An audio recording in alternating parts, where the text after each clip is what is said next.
Olympie. De nombreuses légendes entourent l'origine des Jeux Olympiques antiques. L'une dit qu'Héraclès construisit le stade olympique ainsi que les bâtiments alentours en l'honneur de son père Zeus.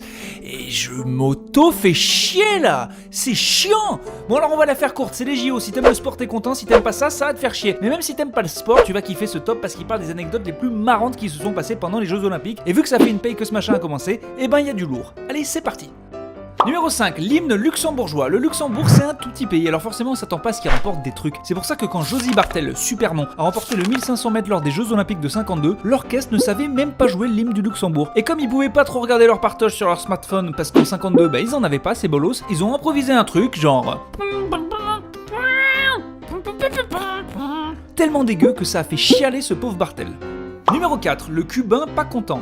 Arbitre, c'est un métier dangereux, surtout quand les mecs qu'on doit discipliner sont 4 fois plus baraques que Watt. Par exemple, le taekwondoïste cubain Ángel Valdivia Matos. Pas trop content de se faire disqualifier du combat pour le bronze au JO de 2008, il a décidé de montrer à l'arbitre que ses prouesses techniques méritaient bien une médaille. Et pour ce faire, il a décidé de lui mettre un énorme kick dans la face, à la Jean-Claude, espérant peut-être que ça le fasse changer d'avis. On est sûr que là-haut, Pierrot de Coubertin a apprécié le geste.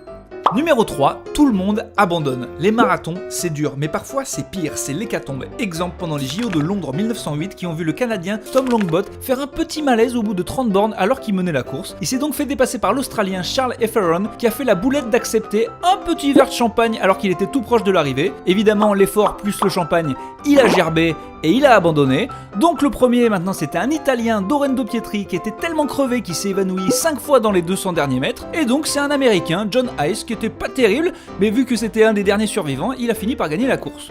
Numéro 2, quand McDo a perdu des millions. McDo, c'est les rois du marketing, alors quand Los Angeles a organisé les JO en 84, ils se sont dit que ce serait une super idée de faire une petite carte de fidélité pour faire gagner des trucs aux Patriots d'Amérique. Et donc à chaque médaille américaine, ils faisaient gagner un machin. Pour le bronze, un soda, pour l'argent, une frite, et pour l'or, un motherfucking Big Mac. Ils avaient regardé les chiffres de 1976 où les Américains avaient gagné 94 médailles, et ils se sont dit que, autour de 94 médailles, ils gagneraient plus de fric qu'ils en perdraient. Sauf que, en 84, l'URSS a boycotté les jeux, et vu que c'était pas la France ou les îles Féroé qui feraient de la concurrence aux ricains, ils ont tapé 174 médailles. Et McDo a perdu des millions de dollars.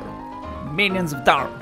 Numéro 1, les Tunisiens qui n'avaient rien à foutre là. En 1960, la Tunisie va faire ses premiers JO et donc voit les choses en grand. Ils décident d'envoyer 3 athlètes en pentathlon. Le pentathlon, il y a 5 épreuves. Le cheval, l'escrime, la natation, le tir et le cross. Sauf que les gars étaient nuls en tout.